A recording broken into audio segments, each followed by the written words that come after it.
It's time for the best coverage of the top stories in sports. The Sports Wrap with Jason Page starts now. Oh, yes, it does on this Wednesday, and great to have you all with us for the next 60 minutes. Sports Wrap is underway. I am Jason. Hi. Got a lot to do. Kurt Helin will drop by, pro basketball talk at NBCSports.com in 20 minutes because the NBA is ruling the world right now.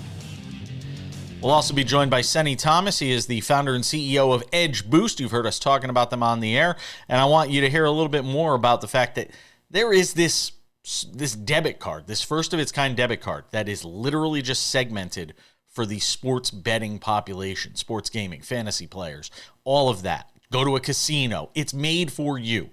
Seni Thomas will talk with us a little later on in the show. But I'm doing something I never thought I'd do in the middle of a Super Bowl week, Vladimir. Vladimir Lewisant, by the way, is hanging out with us on the show all week with Sam on assignment at the Super Bowl for Sports Grid. We are opening with the NBA. And let's just say it. The NBA has torpedoed Super Bowl week in a way that I don't think I've ever seen it in my lifetime. Certainly not in my professional lifetime. I don't think we've ever seen anything like this. I'm losing my breath. It's got you all choked up. I'm okay. Literally. I don't think we've ever seen anything like this, Vlad. I mean, no. It is insane. I mean, last night you had all these reports coming out about potential deals. Could Kevin Durant be on the move? Could he wind up back with the Warriors? Where's Jimmy Butler going? And then we wake up today as we're getting ready to do the show, and the news breaks that one Kyle Kuzma is on his way to Milwaukee in exchange for Chris Middleton. So we've got some movement in the trade market. Nobody's talked about Milwaukee in the trade market and what they would do, what they might do. And now we've got a move this morning, as reported by Shams Charania over at ESPN, that Kyle Kuzma is headed to Milwaukee. Chris Middleton goes to the Wizards. And as you pointed out before the show, so I'll give you credit for it, it seems like a situation where the Wizards would then buy out Chris Middleton, and Chris Middleton becomes a free agent. He could go help a contender. So the dominoes are starting to fall. The Kevin Durant stuff last night, though, that was fascinating because Bradley Beal has made it clear. He's not, the no trade thing ain't getting waived. He's staying in Phoenix. Now, that could just be posturing. That could be trying to create some leverage in some way, shape, or form to try and, maybe pump the primer a little bit. But it seems to me that there is going to be a lot of potential movement here before the trade deadline, and it has dominated Super Bowl week. Now, with all that being said, I have a theory that I want to posit here, and I'm curious to get your thoughts on it. I texted it to our friend Kurt Helin, who will join us on the show, and we'll talk about it with him a little later on. I think there is one reason, and one reason only, you're seeing all of this wild potential player movement. We've already started to see some of it. There could be more. I have one theory as to why. Nobody believes in Oklahoma City. Nobody. Nobody believes this is a championship team. Everybody believes that while they are really good, they are not inevitable. So everybody's lining up because the feeling is, hey, why can't we go on a run in the postseason? Why can't we be Dallas of last year and make a run to the NBA Finals? Why can't we be the Lakers of a couple of years ago where they made it to the Western Conference Finals before being dispatched by Denver? I think this is the league's way of saying, and teams around the league's way of saying, Oklahoma City, we don't believe you. We think you're frauds. I want to know what you think about that, Vlad, and we'll find out in just a moment after a word from our friends at Edge Boost. I'm all about trying to find ways to take sports betting to the next level. That's why I am pumped to tell you about our friends at Edge Boost, the financial platform paying you cash back to wager. Edge Boost is an online bank account that pays you for every deposit. And with the Edge Boost Visa debit card, you're getting up to 0.5% cash back on all your sportsbook, daily fantasy site, and casino transactions. Free money back in your pocket just for doing what you're doing already. This is a no-brainer, folks. Plus, your Edge Boost debit card starts with a $250,000 daily limit. There is no other card like it anywhere on earth, and it'll never be declined for gambling activity. They've got built-in tools to help you stay responsible, and there's absolutely no hidden fees or minimum required balances. So stop leaving money on the table. What are you doing? Go out there, get yourself the Edge Boost Visa debit card. It takes less than 3 minutes to sign up. And when you do so, use my promo code WRAP, W-R-A-P. That's WRAP, W-R-A-P, and get yourself an upgrade to your account. EdgeBoost.com. Better yet, just scan the QR code right there. All right, Vlad, what do you think of my theory? I don't think your theory's far-fetched at all. I think if you really, not only OKC, I think the top three teams in the West, I don't believe any of these teams that are lower than them feel scared or, oh, this is not a team I want to face. I think any of those teams with the experience that they have, especially if you have championship experience, will feel like they can take out a Houston Rockets team that's never been to the playoff under this Ime Udoka regime.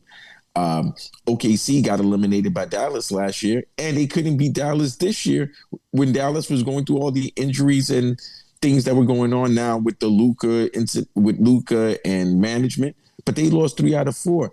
So if I'm a team like Dallas and I eliminated them last year in the playoffs, and I've beaten them 3 out of 4 games without my best player playing in some of them, I'm going to feel like I have their number. Yes, I agree with your theory that a lot of teams in the Western Conference do not feel that the OKC Thunder have the experience yet, have the playoff heartbreak. Like that was almost like a sign of you becoming a championship contending team in the NBA. You have to suffer that painful that painful loss in the playoffs to get you motivated and get you focused on the next season. It happened a couple of years ago with the Lakers, like you said, when they were a playing team and they played Denver. But look who they played. They played Memphis. They wanted to play Memphis because they didn't feel Memphis would have the experience to go against what LeBron AD had. Golden State, when they wanted to face Sacramento, they didn't feel like Sacramento had the experience. I definitely agree with you that a lot of teams in the Western Conference do not feel threatened by OKC, nor threatened by Houston, nor threatened by Memphis. What does it all mean for Jimmy Butler, too? I mean, Jimmy Butler, all we talked about for the last month was Jimmy Butler, and Jimmy Butler's been pushed to the sort of the back burner right now. Now, there are talks, of potential 3-way deals. I saw somebody on ESPN put forward the idea of a possible 3-way trade involving Durant, involving Butler, involving the Warriors, involving the Suns, involving all these different teams. And look, you get creative right now and try and figure out ways to make some of these deals happen. But it's going to be a fun 24 hours. We'll put it that way, except for us who are trying to cover it. Kurt Helin will join us later on that. NFL's next.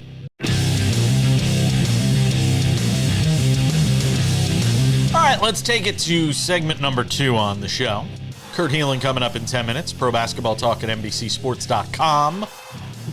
Who knows? By the time we get them on, there might be 17 more deals in the NBA. God, I hate it. I just peek behind the curtain for people. I loathe this time of the year because there's nothing I can do at all to prevent from the fact that by the time you see this show, because we tape in the morning, that we tape it, late morning, but still, by the time you see the show, I can't control what NBA teams decide to do and what news breaks.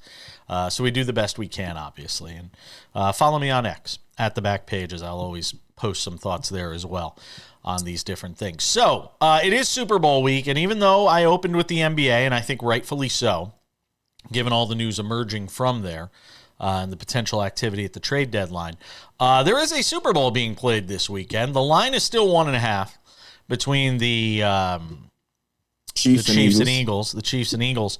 And Vlad, we had some news yesterday.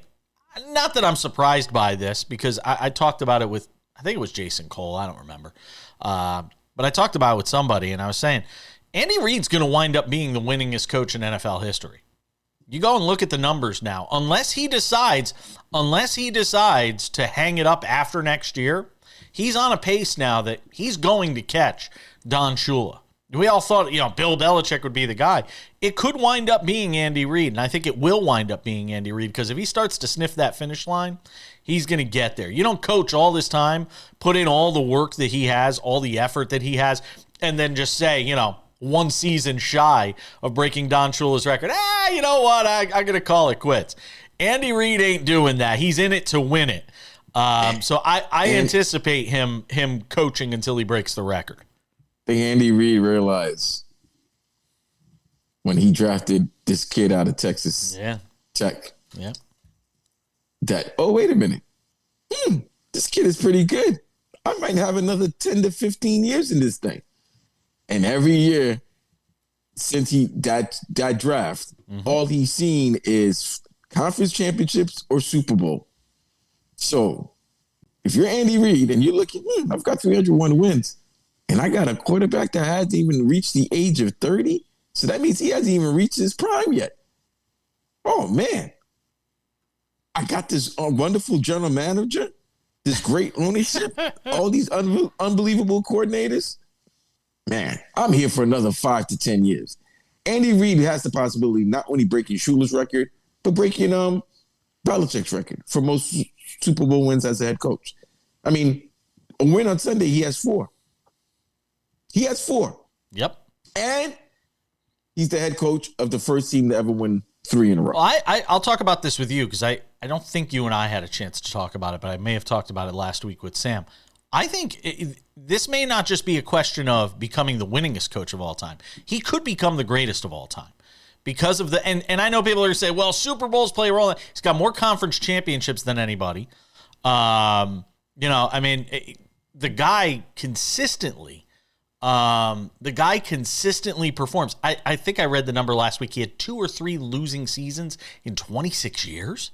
I mean, it's mind-blowing what he has accomplished in his career. And I think when all is said and done, he could wind up Vlad being the greatest of all time. The best comp I can give him is, if you really look at his career, he reminds me of Coach Krzyzewski in Duke. Yeah. Remember, they were getting to the Final Four, getting to the national title game, but they would never win.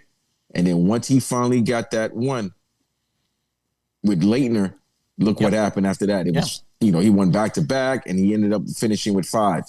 Andy Reid in Philadelphia got to the conference championship, never won. Went to Kansas City, never won. Would get to the postseason, never win. He gets 15, dynasty.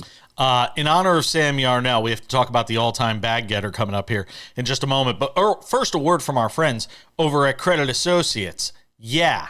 Has debt been blocking you in your life? How about if you have $10,000 or more in credit card debt? Well, the Chiefs, they've been blocking everybody from winning Super Bowls over the last couple of years. They'll try to do it for a 3rd straight year.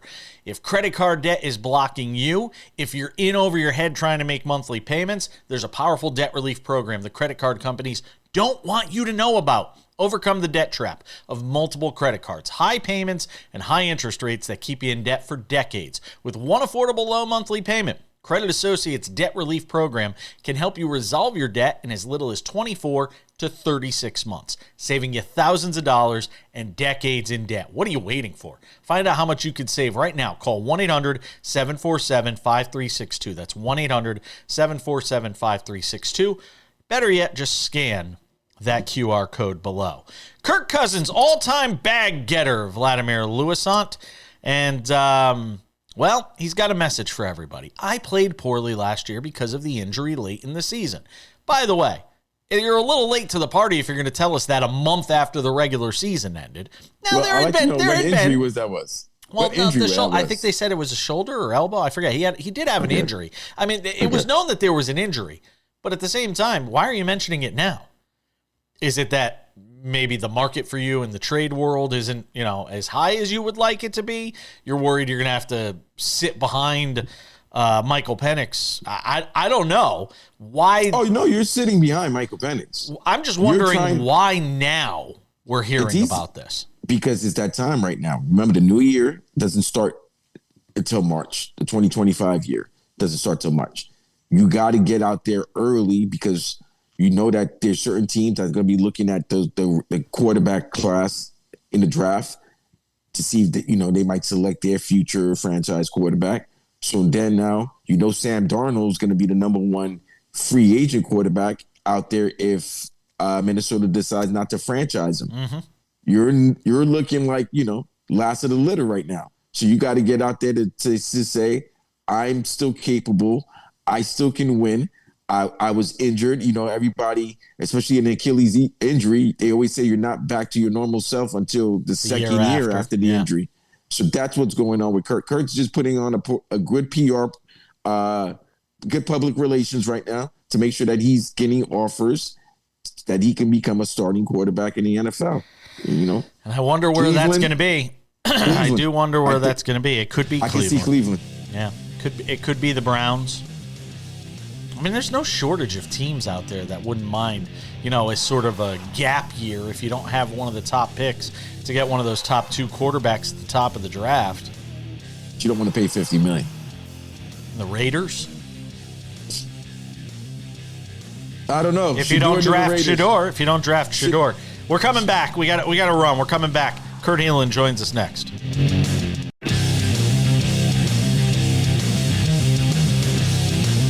All right, we opened the show with the NBA, and rightly so. It is dominating the headlines right now in a way that I don't think we've ever seen during a Super Bowl week in particular. And I thought, we have him on every week, so it's not like I did anything special. He comes on with us all the time. Kurt Helin of Pro Basketball Talk at NBCSports.com is here. I'm lucky I have him because I'm sure his phone is ringing off the hook because right as we were starting to record the show today, the news came down that Kyle Kuzma had been dealt to Milwaukee in exchange for Chris Middleton. What was your reaction? We'll start there, seeing as it's the most recent news. That wasn't a huge surprise. This one's been rumored for a couple of days. Look, Chris Middleton had surgery on both ankles this season, off season. He's not been the same player on either end. That said, and this trade, by the way, importantly for Milwaukee, gets them below the second tax apron. It saves them some money. And there's other players and picks involved. But Kuzma's got to find his role again. He is shooting 28% from three, has been 42% overall. He's just not been very efficient as a third banana in Washington, where they focused more on like Bilal Coulibaly, who they're trying to improve, but also Jordan Poole's been getting more run, which is great, except you go to Milwaukee, you're the third banana. Like, they've still got Giannis Antetokounmpo 1 and Damian Lillard 2. Kuzma's more athletic. He's got some size. He does have championship experience, but he's got to find his groove again, which he has not had this season. Could you not find? Well, maybe you could find it playing with a team that's going to the postseason, then going to Washington, where you're habitually going to be in a draft. Yeah. Plus, I mean, if you've got all those sweaters, going to Milwaukee's a good call. Now you look sharp. You're in the right place. There it is. It only took 2 minutes. I think he can be a big boost for them in a way that Middleton at this point in his career cannot be, but he's got to find his groove, and he's going to have to find it relatively quickly. But he comes into it, like you said, he comes into a team where what he's asked to do defensively is different because they've got Brook Lopez back there. Do you anticipate Middleton gets bought out and then winds up with a contender? Very possibly. They're not looking to win. But here's the problem with being with a contender. He can only go to a team because of what he makes. He could only go to a team that is below tax lines. So maybe Denver can get there, maybe some other team, the Clippers. But there's just not a lot of places for him to land that he's going to make a meaningful impact. All right, let's talk about what transpired here over the last 24 hours and all this conversation now about Kevin Durant possibly being on the mood. Could Houston be in the mix? Jimmy Butler, the Warriors, James Harden. Could the Rockets maybe be interested in Harden? Could the Rockets be interested in anybody when we thought originally they'd probably stand pat and try and see what this young group can do? What is sort of the big takeaway from the last 24 hours, other than the fact, and I pointed this out at the top of the show, and I know you and I texted about it last night, so I'll let you express your grievance with me here on the air. I think all of this points to the sign of nobody believes in Oklahoma City, and all these teams think, hey, we're one move away from at least being able to have, as you pointed out in our text, a puncher's chance against Oklahoma City. Go. I think that's flawed logic. I think Jason, flawed logic? Come on. I think you and a lot of sports fans, and we don't just do this in basketball, we do this in every sport. You can't win it until you've won it. Patrick Mahomes can't win a Super Bowl until he wins a Super Bowl, right? Like we do that with people. I think we're doing that with Oklahoma City. They've been the best team in the NBA this season. I think they're legitimate title contenders. I don't think it's that wide open, but I think, like we said, there's no number two, and if you get into the game, then you got a chance. So I think there are teams trying to improve. That's where this Durant thing kind of goes nuts. Phoenix makes no sense to me. I mean, why are you going after Jimmy Butler in the first place? But the pivot from, well, we can't get Jimmy Butler because of the Bradley Beal situation, so let's just trade Kevin Durant, is a huge leap. Like, I'm not quite sure where your logic is, especially for a team that's played pretty well of late when Durant and Booker are both on the floor and started to find a groove. And what's really crazy, and I can't believe they're going to do this, I can't believe the idea that if we send Durant to the Golden State Warriors, for example, which is probably the best of those rumors, that'll open up space for us to get Jimmy Butler. Why would you replace Kevin Durant with Jimmy Butler? That is like the most ludicrous, stupid idea I've ever heard. So I can't believe they're actually thinking that. But I will say the other thing, Houston gets mentioned a lot because everybody likes to throw them in because they've got a ton of players and picks. I keep hearing they're not making a move. Durant might be the one guy that makes them pause a bit and think about that. But even then, I've heard, look, Rafael Stone has said this publicly. I've heard it privately lately. They really just want to see what this team can do in the playoffs. Adding a elder Kevin Durant to that lineup certainly makes them better, but are they really going to make that push right now? Do they really want to give up their young players to make some sort of run right now? I think they're going to be more patient. Well, then this is why it's kind of weird with what's going on with these teams, because it's like, if you don't, I feel like, and I feel the same way Jason do. I feel like a lot of teams don't believe OKC is that, even though they're the team with the best record and maybe the best player, the MVP, they don't feel threatened by They're not inevitable. They're not inevitable. Right. And I think a lot of people still feel the dynamic or the thinking of, you must go through heartache and pain in the NBA postseason in order to toughen you up and get you ready for that championship run. They lost last year to Dallas. Dallas has beaten them 3 out of 4 times this year. It seems like Dallas has their number. Dallas is not afraid of them. Dallas feels like they have the formula to beat them. I think a lot of teams also feel when the Lakers went against Denver in the Western Conference Finals being a playing team. Like, I don't think teams are that fearful, especially the teams from 5 to 10 are fearful of the teams 1 and 3 in the West. Look, the evidence supports you guys in the sense that teams are making moves to get up and take that run at these guys. And maybe I don't believe it, but clearly teams are trying to make those moves.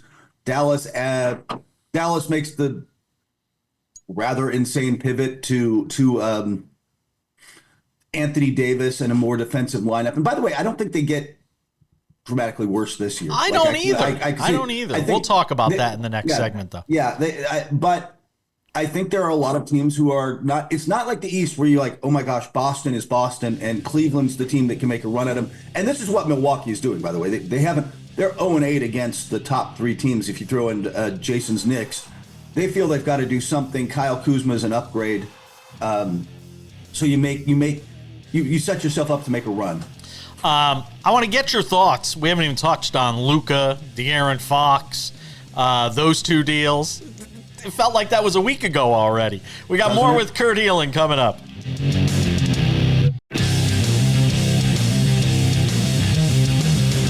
All right, let's go.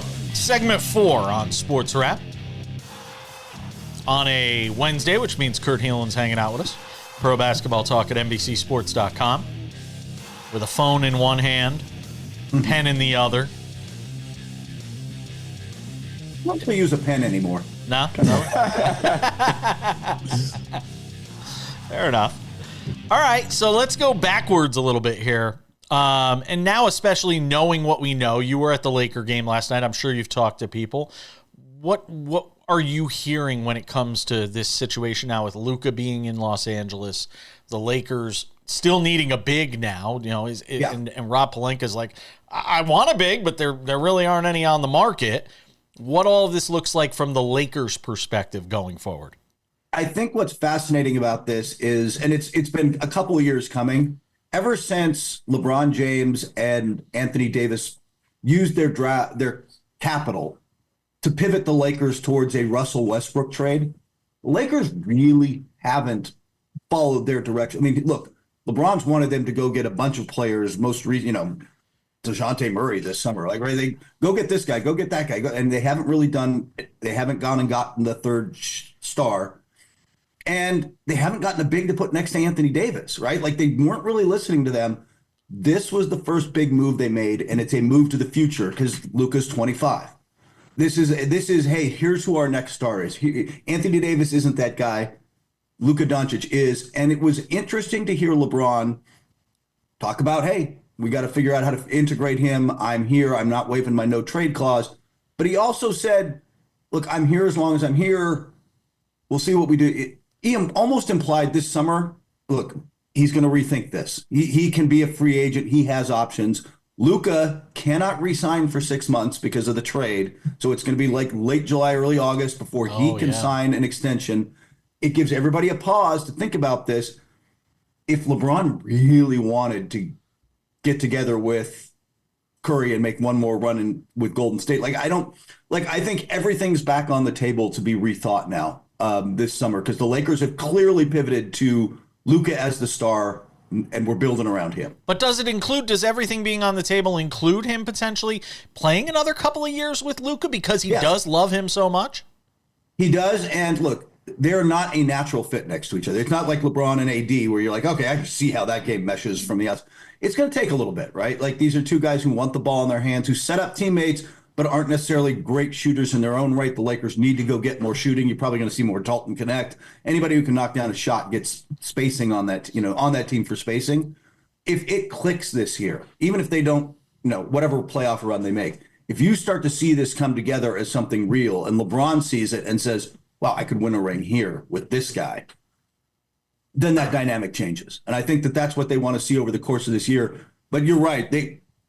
Their defense, it looked good last night against what was one of the worst Clipper performances I've seen this season. But if they don't get if they don't get some rim protection, like, the problem right now is Austin Reeves is a target. Luka Doncic is a target. LeBron James isn't the same guy. Like, you've got to get some rim protection in. A Vlad question is coming, but first a word from our friends at Credit Associates. What a game last night from LeBron in a Lakers win. Dominant as he has been throughout his entire career. Been blocking people throughout his entire career too. Is your credit card debt blocking you right now? Is it blocking your financial freedom? Do you have over $10,000 in credit card debt? If you do, it's time to break through with Credit Associates. They can help you slam down your debt for up to half of what you owe. It's the kind of move you want to see in your financial game. Don't wait another quarter. Call 1-800-747-5362 today. See how much you can save. Credit Associates, when it's time to make a play, they got your back. To see if you qualify for debt relief, call 1-800-747-5362 or just go to creditassociates.com. Even easier than that, just scan the QR code below. All right, Vlad, go to it. With the Lakers and the trade, I think I'm tired of people saying that this is not going to fit. The same thing was said about LeBron and Dwayne Wade, and it seemed to fit with 4 NBA Finals and 2 titles. They said it might not have fit with him and Kyrie. It's kind of fit with 3 NBA Finals appearances and a title. Yes, AD was more natural because he's a big man, but why wouldn't LeBron and Luka work? Like, I think it's kind of weird. We want LeBron we're always saying whatever team LeBron has, when they're going to find another superstar to take the toll, take the pressure away from LeBron so that he doesn't have to be the number one guy. And yet when they find somebody who could be that, now it's like, can they work? Can they coexist? It's like, what do we want from him? He's 40. He can't be the same LeBron. He's not going to be LeBron at 25 or even 35. He's 40, but he has a running partner now that can take a lot of the burden that he had on him. That's why I think this can work. I'm of the old school Mike D'Antoni's favorite line. Like, look, high IQ players figure it out, right? And these are 2 very high IQ players. I genuinely believe they can figure it out. I don't think it like you said, it's just not. there's fits that are obvious and natural. This isn't. It's going to take a little more work, but I don't think it's going to take. And LeBron kind of shrugged it off, like it's not going to take that long to figure out how to play with Luka, and Luka's going to be able to figure out how to play with me. It's just there is an emotional component that the Lakers were still processing even last night after the game, and LeBron clearly still processing. AD won a championship with this team, and they were very close off the court as well. So like there's just some processing going on, but I think they're going to get there pretty quickly. And as JJ Redick pointed out last night, they get the All-Star break. Like here's your chance to actually run some real practices, to do all this stuff that you don't normally get to do mid-season, to kind of integrate him and run a mini training camp for a couple days in a way you just normally don't. All right, I got 10 seconds, yes or no answers. Jimmy Butler on the Heat after the trade deadline or not? Yes, I don't think anybody wants him. Do the Warriors make a big move? Yes, they will do something. They're trying desperately. Right. They need to do something. We're out of time. Kurt, appreciate it, my friend. Thanks, man. This Wednesday edition of Sports Wrap continues. Now, if you've been watching the show at all, you've heard me talk about our friends over at Edge Boost. If you haven't gotten an Edge Boost Visa debit card yet, we're going to give you all the reasons in the world why you should here in just a moment.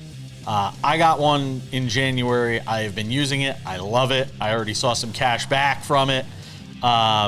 If you are a sports bettor or a sports gaming person of any kind, you owe it to yourself to get your hands on one of these cards. And here to talk about it with us today is a guy that I have come to know here in recent weeks and have enjoyed working with. Seni Thomas is the CEO and founder of Edge Markets, and they, of course, put out the Edge Boost card. First of all, congratulations on the card and all the success that it's obviously having here in the early going.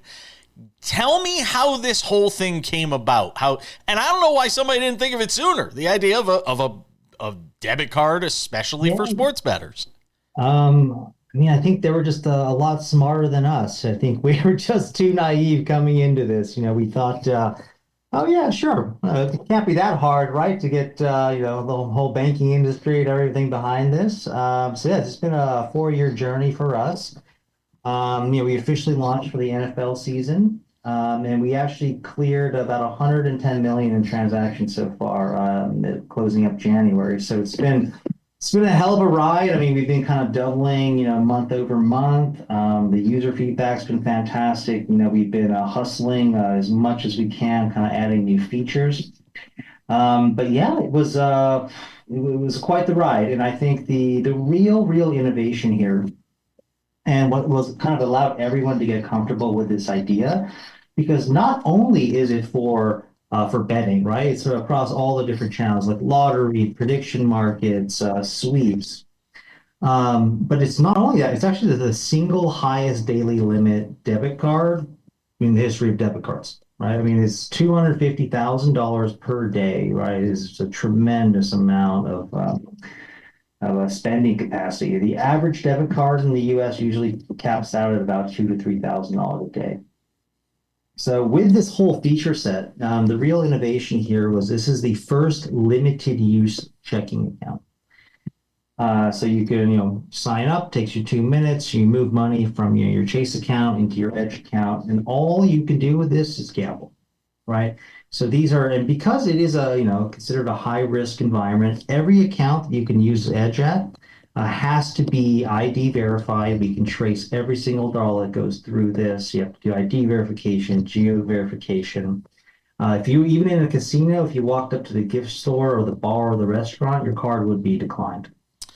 Well, give me a sense for sort of, who the people that are using this card tend to be. Do they tend to be whales? Do they tend to be sharps? Do they tend to be people that are more, heavily invested in sports betting and fantasy? Or are you noticing casual gamblers using it too? It's across the gamut. I mean, I think it's the card is just for people who have, been pissed off that it's their money and they can't access it, right? I mean, this is America after all. Unfortunately, due to kind of these various caps and these types of transactions getting flagged, you just don't have access to your money. This is money that you've earned. And we do see the folks, obviously, who are moving a tremendous, volume. For them, they never have to wait for a wire again, right? Because usually when you are doing higher amounts, you can't do banking hours. Those people have a whole different set of problems. But the reason why we love sports bettors is, these guys are smart. They move between accounts, right? They're going after certain types of prop bets, parlays in different apps. They're kind of chasing odds, etc. And it's a very smart audience. But every time you move that money, we generate revenue, but then we also share, a good chunk of that with our, with all of our users in the form of cash back rewards. So we have the smaller guys who, there's people paying their rent on their cash back already. You could have a $5,000 bankroll, if you're moving that even every other day, that adds up really quick. How does this evolve beyond where you have it now? I may have even asked you this once. I mean, you're doing cash back rewards. Is there anything in conjunction with sportsbooks that you can do to kind of see this grow beyond where it is right now? That's a very good question. For us, the number one focus moving forward is responsible gambling. I think it's very top of mind for everybody. It is for us. And, yeah. And what we found is that the most effective thing people can do is just have a dedicated account that they budget into. Just that single action of moving money in, hey, I moved 5,000 into my Edge account. That went to zero. I know exactly how much money I spent. That's really, really important for the overall health of the industry. It's something that we talk a lot to the operators about. And this is the first time there's been a third party that's completely neutral, right? So out of the box, every single operator of all these types that we listed out, everyone takes a Visa card. That means that they don't have to lift a finger. Everyone can accept the money. This is the first time now that without the operators having to share information, you can actually do things like setting universal limits right across all of your gambling activity. And that could be the weekend in Vegas. Maybe you already capped out January, right? So across all these different channels, the first time this data has ever been put in one place for users to make really smart, educated, decisions, understand where their money is going. We've also already launched with things like cooldown periods where you can lock up your bankroll. You can set those universal limits. We've also launched a program called Copilot, which allows you to actually, double opt-in with a friend where you can keep track of each other's spending habits. And then if you were to increase your limit, they would be sent a verification code, right? So it's like an event. You've had a couple of drinks, you might throw your keys to your buddy. But moving forward, responsible gaming is the most important thing for us. And I think that we're in a very unique position to really both, I think, benefit the users because it doesn't cost anything, the operators as well. Listen, I appreciate you coming on. It was fun partnering with you guys. I hope we get to do some more of it. Thanks again and hope to talk to you soon.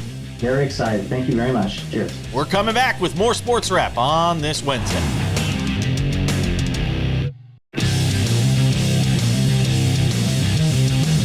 Just about time to put the wraps on this baby, mercifully. If you have not done so yet, Sports Wrap with Jason Page podcast is almost available. Almost available. It is available. I don't know why I said almost. It is available. All your favorite podcasting platforms. Spotify, Google Play, YouTube Podcasts, Apple Podcasts, iHeartRadio, TuneIn, Odyssey, Amazon. Anywhere you get your podcasts, you get a podcast, you get a podcast. Everybody gets a podcast. It's amazing. Go and check that out. All right.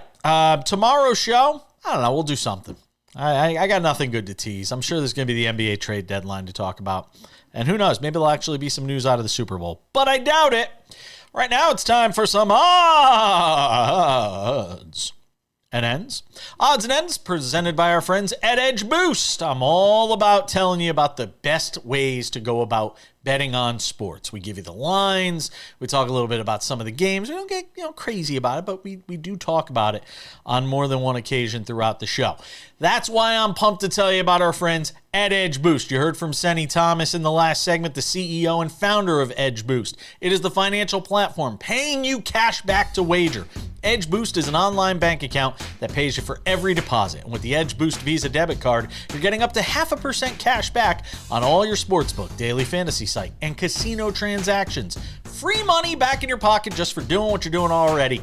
I just got some at the start of the month. I got my cash back. Go get yours. It's a no-brainer. Plus, your Edge Boost debit card starts with an amazing, unprecedented $250,000 daily limit, and it'll never be declined for gambling activity. They got built-in tools to help you stay responsible, and there's absolutely no hidden fees or minimum required balances. Stop leaving money on the table.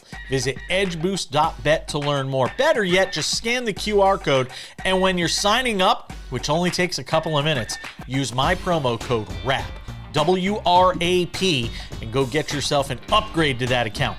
WRAP, and go upgrade that Edge Boost account on sign up.